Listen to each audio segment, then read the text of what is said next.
ढोले हब मान फ्रिज के पानी से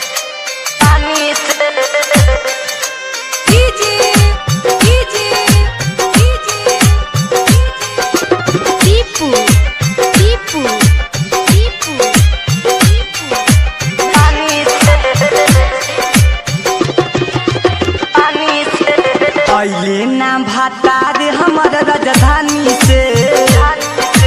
ढोले हब सामान फ्रिज के पानी से अइले ना राजा जी मोर राजधानी से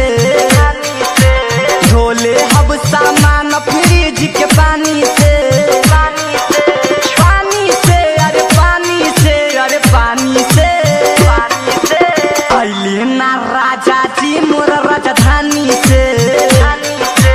ढोले हब सामान फ्रिज के पानी से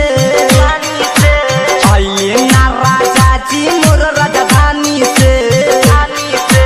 ढोले हब सामान फ्रिज के पानी से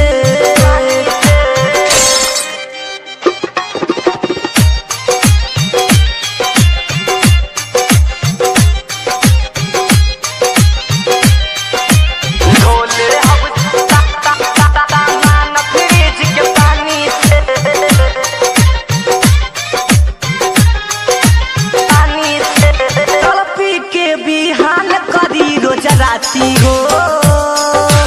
केवलो नहीं भाव देता सखी हो केवलो नहीं भाव देता सखी हो अरे ये सखी तड़पी के बिहान करी रोजा राती हो केवलो नहीं भाव देता सखी हो लग गइल बा यगिया मोर जवानी के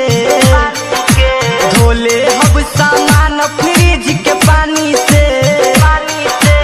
अइले ना भातार हमर राजधानी से ढोले हब सामान फ्रिज के पानी से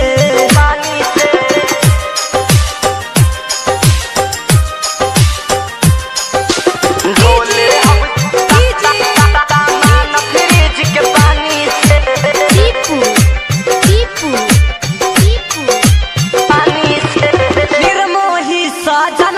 संजीव डबलू हो